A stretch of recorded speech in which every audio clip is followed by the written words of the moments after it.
record on this computer. There we go. We're recording. Hello, hello, hello to all my brothers and sisters in the Opulence Lifestyle family. This is another introduction I'm doing for all of you that is watching this recording and not already with us here live having fun, which means be with us live next time. We are obviously going once again through the 38 most popular mistake of multi-level marketing professionals.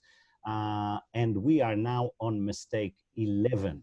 And mistake 11 is not having inventory. Okay, now that means no candidate list. Remember, buying a business, easy, but we need foundation in order to work that business. In most businesses, it means clientele, customers. In order to get to a customer, every business, including a pizza shop or any other form of business, need to have a list of people they want to tell, I have a good pizza, I have a good product, I have a good service. So we must have a candidate list, and this is one of the biggest failures of people in the industry. They don't have a candidate list. They don't start their business and saying, okay, 500 names, out of those 500, I'm gonna get my 10, maybe 12 good runners, right? So they don't have a candidate list. You must make sure in your business that you have a candidate list. If you are not achieving it, talk to your upline, talk to whoever brought you to the business, talk to your My5, utilize a memory jogger, but build a candidate list. The second thing is not tracking.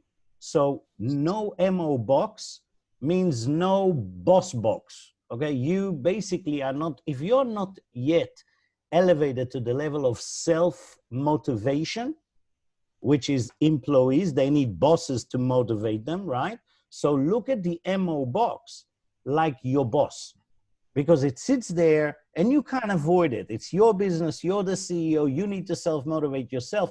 This box is there to remind you, put it in a place that is really in front of your face all the time.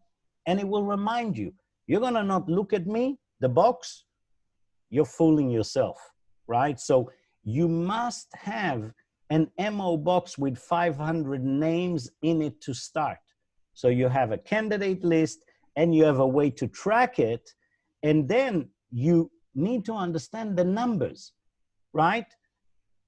Our CEO and owner that has wrote Forensic Networker has given us an interesting example. Bill Gates' stats of his success versus Forensic Networker method of operation system stats.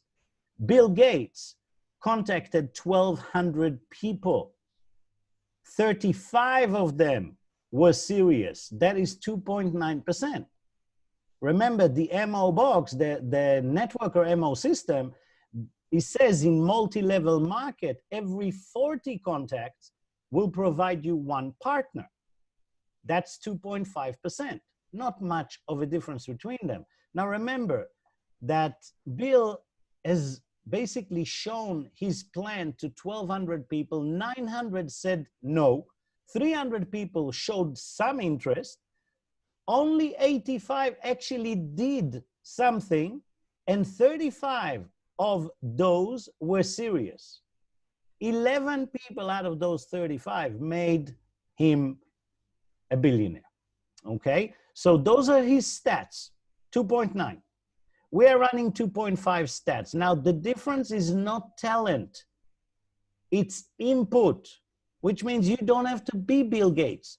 And Bill Gates didn't have to be Bill Gates in order to start getting the fundraising.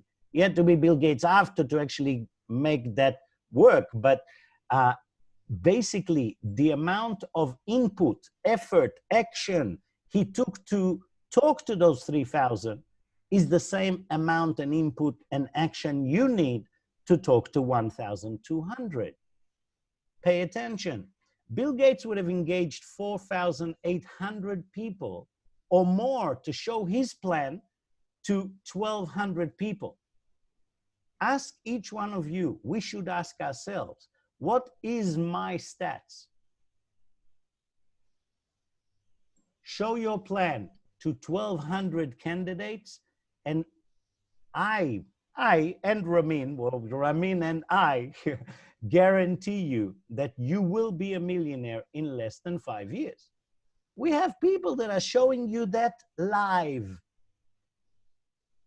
LD4, Ifra Hassan, and some of her leaders has proven you can do it in 4-6 months, but they have approached a lot of people, right? So remember, it's not about your talent. It's not about how great you are, how good of a salesman you are. It's irrelevant, because you must go through the no's in order to identify the real yeses that will basically make you a millionaire. Which means don't prejudge. Not everybody on your list should be with you in a business. Means don't beat yourself down when someone says no to you. They're saying exactly what they're supposed to say. And that doesn't mean that you have done something wrong. And it doesn't mean that if you were 10 times better, they would have joined you. No, just accept that you have to go through the numbers to actually have what you want. No shortcuts.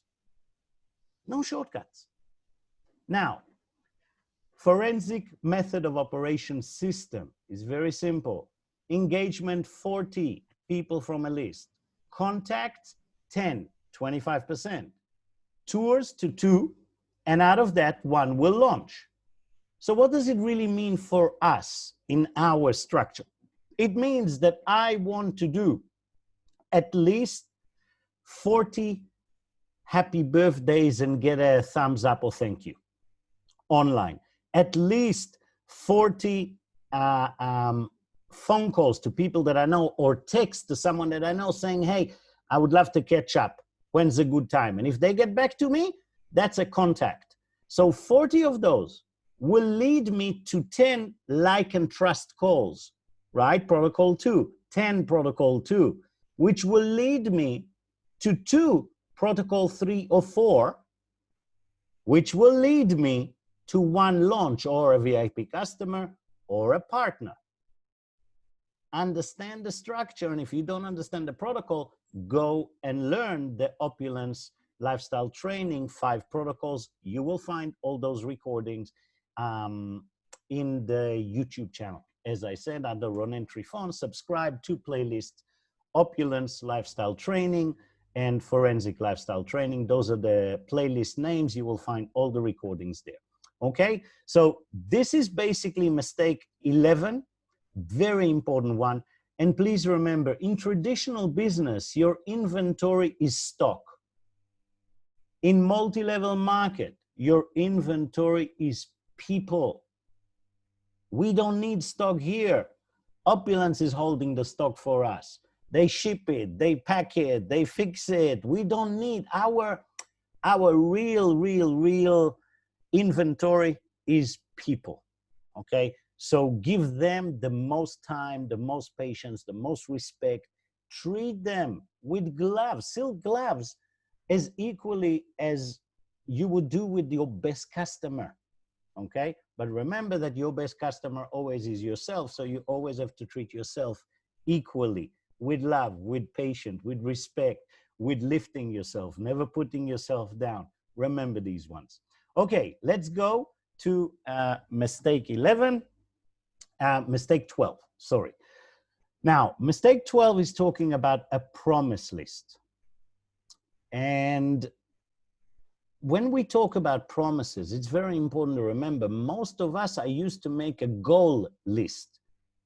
And we sometimes in end of years or important beginning of years will make ourselves list of things we hope to achieve.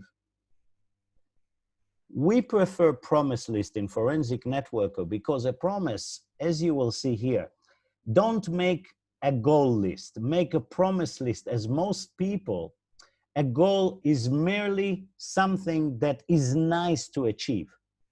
But a promise represents their word, that most will do all they can to keep their word. So we don't like to break our word, and we don't like to break our promises. So the difference between a goal list and a promise list, from my understanding, or at least how I see it, A goal list is all the stuff that is like a fantasy. It'd be, wow, you know, I don't know if I can reach it, but I would love to reach it. A promise list is, there's no games. This is done. This I promise it's going to happen. It's going to happen. It's not, it's irrelevant how, it's going to happen because I promised it to myself. And most of us, all of us, I hope, do not want to break our word, our own promises. So promise list is a big one. Now, remember that there are stages. So the first one is a roadmap. And a roadmap is knowing where we want to go, which means we want to know that we want to go from point A to point B. That's the first thing I need in order to move. So I know where I'm going. The next thing is foundation. To have a good foundation, that's a candidate list, right?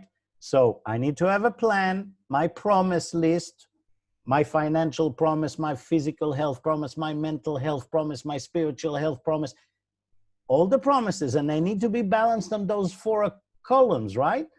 Now, once I've made my promise list, I want to be here physically. I want to be here mentally. I want to be here next year financially. I want to be here next year spiritually, right? I've made those lists. Now I've got a roadmap. The next is foundation. I need my inventory. I need a candidate list, right? The third, I need a source of motivation. What does that mean? A source of motivation. Remember, we need to be self-motivated. And the same as energy runs inside us, we generate energy. Actually, the mind can be in a really dark, depressed place, feeling weak, feeling unhappy. But if you start working with that, you literally can bring yourself into more energy, right? So let's say that you've sat in a room without too much movement. And now you're feeling all like this. If you start jumping up and down and moving and creating energy, putting some music, starting to sing, now you're literally generating energy, okay? A source of motivation is, as we say, I need to have a why that makes me cry. Something that literally moves me, which means if I say I want $1 million and it doesn't move me because it doesn't mean anything, money is not real, it doesn't move me. But if I was a person hypothetically that loves cars, right? And I would choose a car that I really want and I'll go and sit in it in a showroom and I'll smell it and I'll make a decision. I don't care, but the next month action I'm gonna do to put me in this car. Now, a car is just an example for people that like cars. It can be anything that you love, desire, that literally motivate you. Right? For someone like me, by the way, the biggest source of motivation is actually the success and achievement of the people I work with. That is a massive source of energy for me. Every one of you that picks up the phone or writes me a text, something, or I see you advancing in any way, physically, mentally, financially, it is a massive source of motivation for myself. But not only that, I have my kids. They are a massive source of motivation. So you need to have a source of motivation that constantly reminds you why you're doing what you're doing. If you don't have a strong source of motivation, a dream board, something that you can feel, dream about, smell, something that you really want, then it will be very hard for you to motivate yourself daily without it. So make a source of motivation for yourself. Do not be lazy. Make one. Make a dream board, write down things for yourself, take pictures, I don't know, do anything that gives you motivation. And by the way, a very strong external source of motivation to help us daily is really YouTube and all the remarkable motivators available to all of us. Remarkable, right? We have our CEO and owner, which does the Forensic Network mantras almost every week. We have people like Jim Rohn, Anthony Robbins. I mean, I can go on and on and on.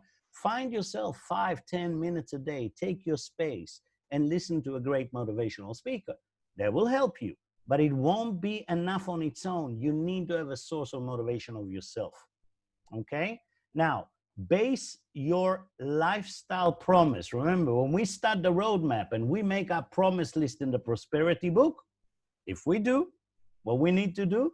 Then we need to base that promise list on a reality. If we are connected to a company, we need to base the promise list, the lifestyle promise list, on the company compensation plan. So according to how we get paid, according to the action we take daily, which is told to us through the compensation plan, through the reality of the compensation plan, you need to build your promise list. So if your promise list says you're going to make $20 million next month, that is not viable through our compensation plan. Unless you are a person that, I do not know, can sign up 1 million VIP customers in 2 days, then yes, you can achieve that.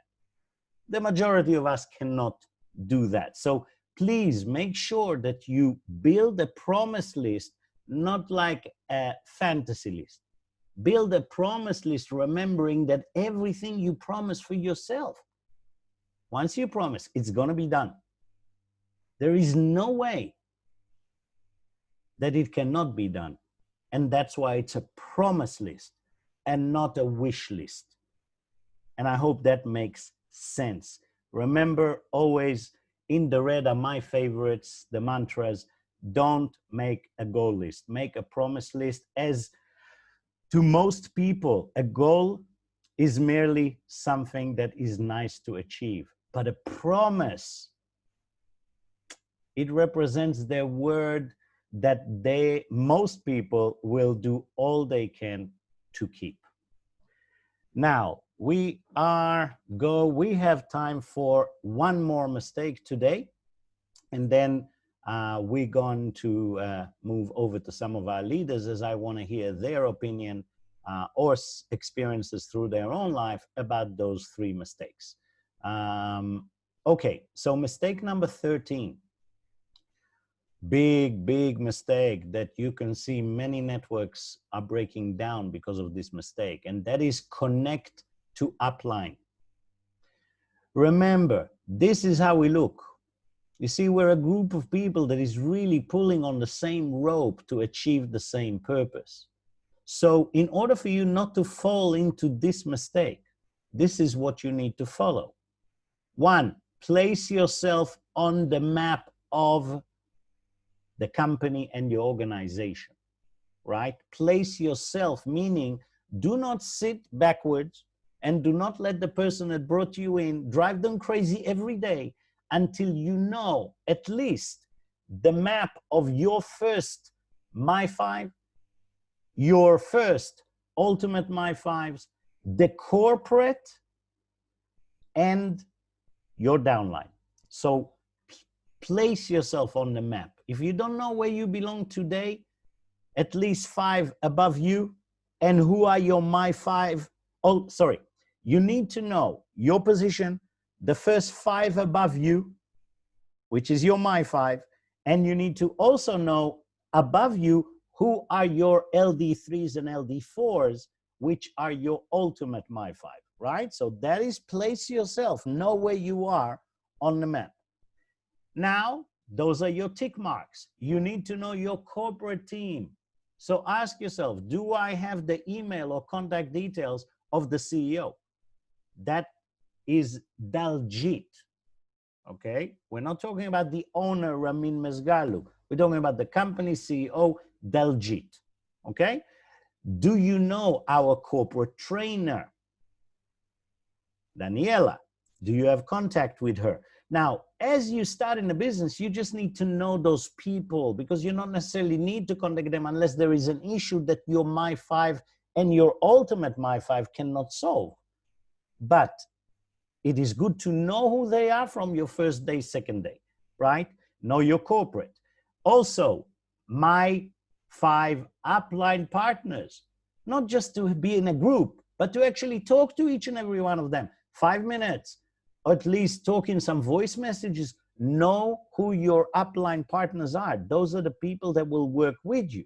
If you don't have one, as I said, we are the CEO of our own business. We need to make sure everything happens.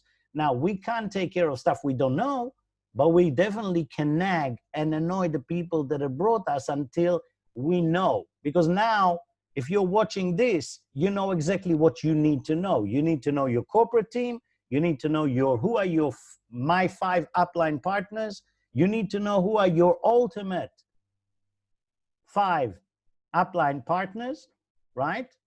Now, why do you need to know those 3? Because when you know the corporate, like Daniela, corporate trainer, okay, or product department or other departments in a company, you're getting stronger, you can help your team better. But more important, if you constantly tell them your targets, your My 5, your ultimate My 5, tell them your targets and then ask them for their targets. What does it mean? You can go to any one of your My 5, those are your mentors, and you can ask them, hey, I'm just wondering, what's your target for the month of November, right? And if they turn around and tell you, well, my target is to be on $1,000 a week earning, I would like to have this amount of customers, I want to achieve this rank, you know they're running forensic, you know they're organized. Now, if they don't do it and you're their downline, by asking them, they might not like it. Don't annoy them, just ask once, but it might actually wake them up to say, hey, if my downline is asking me and I cannot tell them what my target is, how can I expect my downline to have a target at all? And remember, without a target, we're not going anywhere. So make sure you don't make mistake number 13. And make sure you are connected to this rope. Make sure you are connected to the corporate, connected to your My 5, and connected to your ultimate My 5. And the reason for that, you will never fall between the chairs. I'm not going to tell you names, but I have many organizations in different countries that a full organization is completely separated from the system, from the company, from the culture, from our presentations. They do their own thing. I don't even know what's going on with their people. When do I know? When enough time has passed and nothing happened, and now I get the real self-motivators starting to eventually reach me. Hey, what's happening? And I say, oh, nice to meet you. I didn't know that you were here for 5 months. I'm so happy you found me. Let's get you to work, right? So if you want to avoid breakage of links in your organization, if you want to make sure that you reach everyone in your organization through your leaders, through a proper duplicated structure, system, and culture, then make sure you don't make that mistake, number 11. And make sure that you connect to your upline, corporate, My 5, ultimate My 5, and make sure that your people connect in that way and that you don't put yourself as a wall and block them from reaching anything above you that they need to reach. Because if you're blocking them, that will bring you back to past mistakes of narcissism, a God complex, and many other things that you are very welcome to go watch the recordings and learn about. I like to keep the forensic trainings short. I don't want to do too many mistakes all at once. I think that each and every one of those mistakes are so powerful. And we can learn so much on each mistake. I can do 2 hours. So I'm going to keep, as I promised, 2-3 mistakes every week so we can have more fun, because I also want to listen to some of our leaders and their personal opinion about mistake number 11, 12, or 13. And as you come up, when you raise your hands, and please, this is the time for you all to raise your hands. So Yulia, my co-host, can start adding you as panelists. And I will move the slides back as you're speaking in order to highlight the point you're about to talk about. That's it. For everybody that is watching this recording, you are very, very welcome to study this, to talk to me, to talk to anyone in your organization if you have any questions. But mainly, those mistakes are mistakes not just for our company, not just for our industry. This will help you in anything you do in life, both business and social, without a doubt. Okay, so we will see you next week on mistake number 14. Today, I will now stop the recording and allow our leaders to come and share their experiences. And this is why you guys want to be live on those meetings, because only a segment of those meetings I'm keeping as a recording. The more interesting part, the true part now, the leaders that are coming, is actually the interesting part that you don't want to miss. Okay? So we will see you on mistake number 14.